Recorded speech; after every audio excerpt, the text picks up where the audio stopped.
The National Hockey League has an issue. Now, last night, of course, I watched the end of the game between Anaheim and Tampa. Now, Tampa fans talking about Gibson pulling a puck out of that. I didn't see that play. So that's why I reacted to the Anaheim goal. But absolutely, goalie interference, sure, we can add that to the list.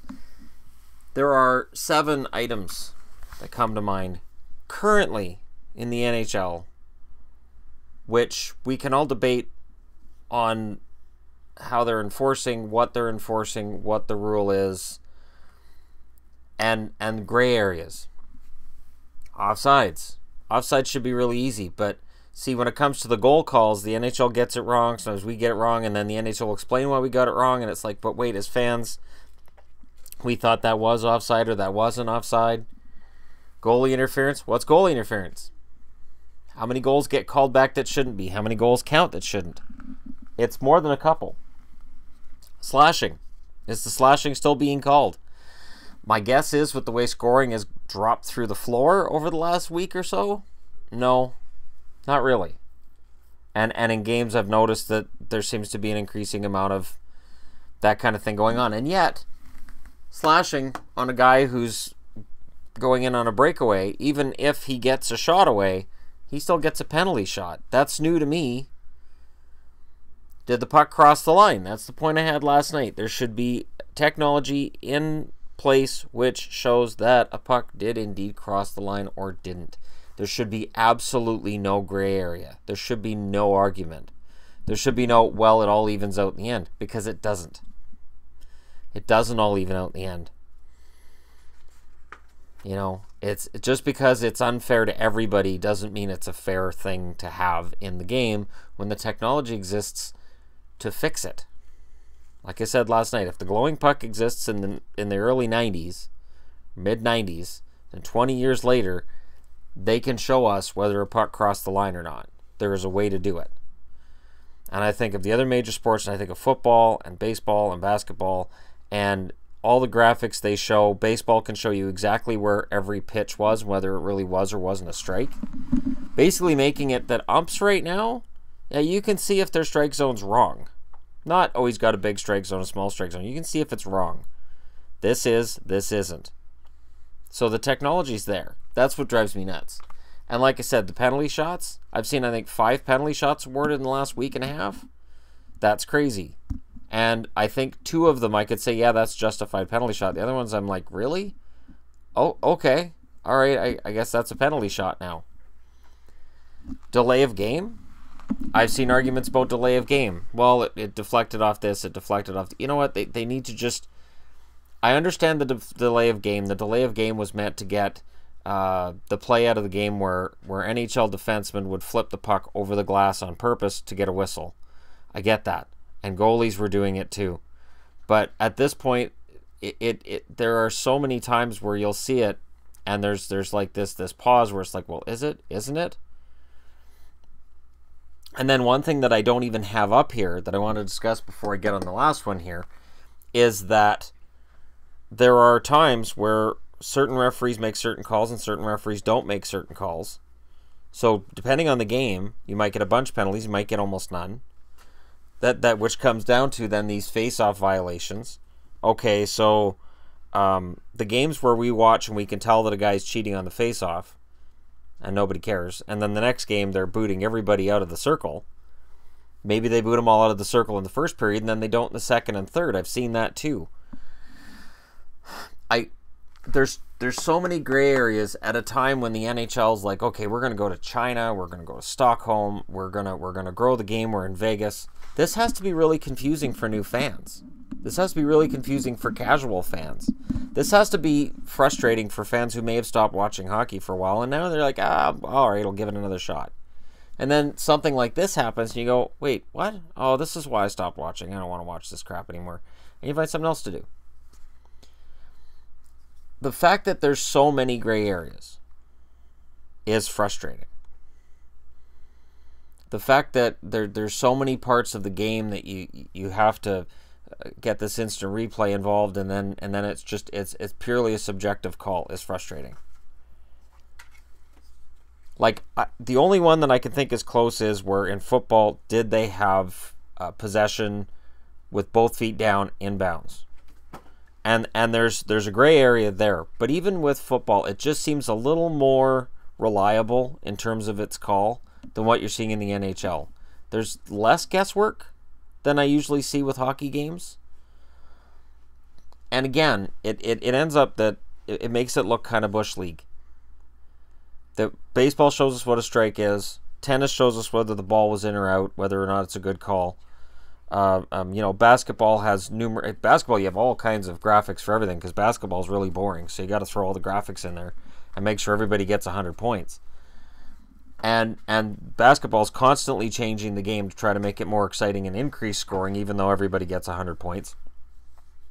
And football is constantly toying with the rules to protect certain players and to make the game faster. And they're trying. Baseball's trying to make their game faster too. And it's just like with hockey, there's a fantastic game in here. But it's frustrating to watch a game and go, well, that's a weird call. That's a bogus call. That's what happened there.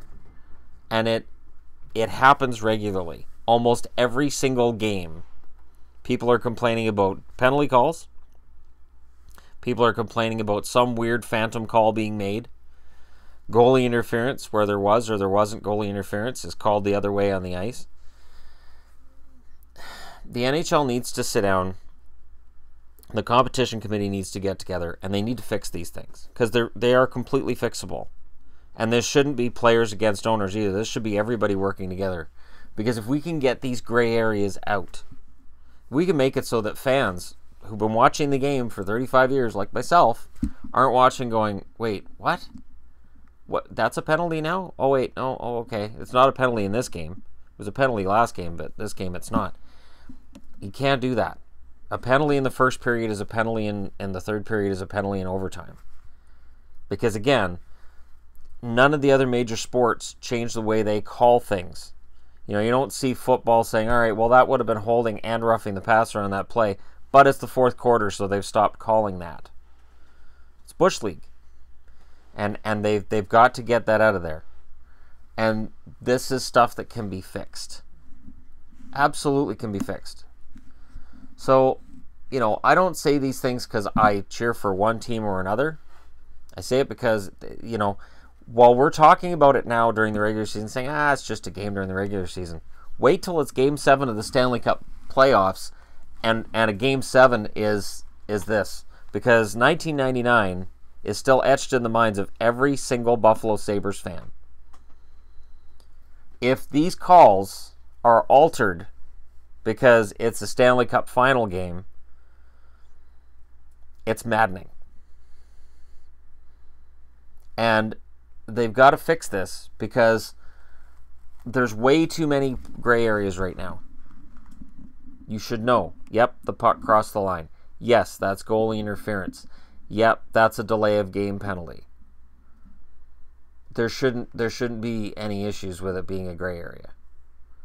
I mean, a lot of it has to do with basically taking the technology ideas that they had with the glowing puck and just update that and make it so that you're just following the trajectory of the puck.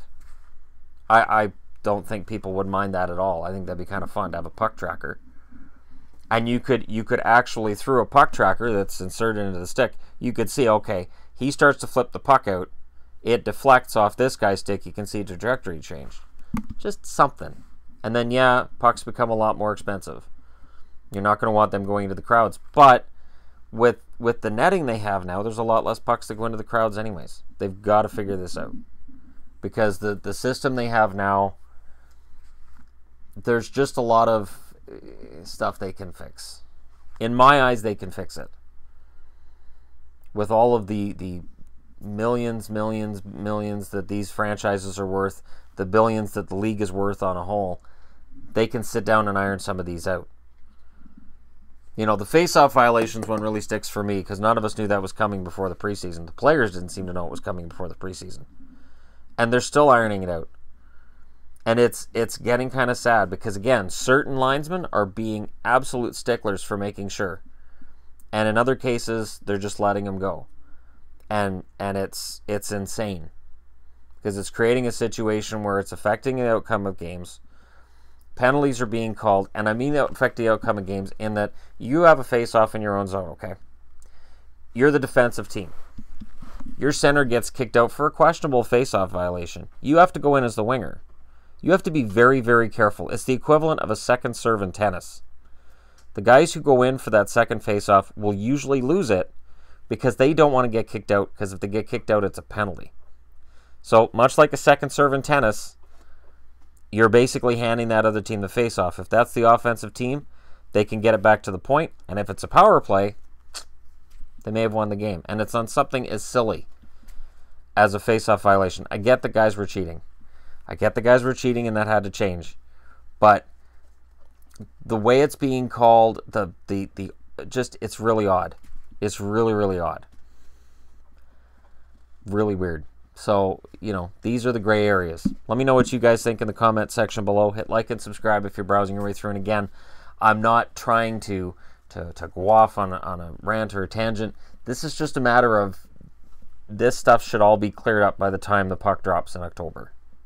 When the season starts and the games matter, all of this should have been dealt with during the off season, with testing, and during the preseason. And start implementing all this stuff in the AHL first. That's what the AHL is there for. So, anyways, let me know what you guys think. Thanks for watching. I'll talk to you again soon.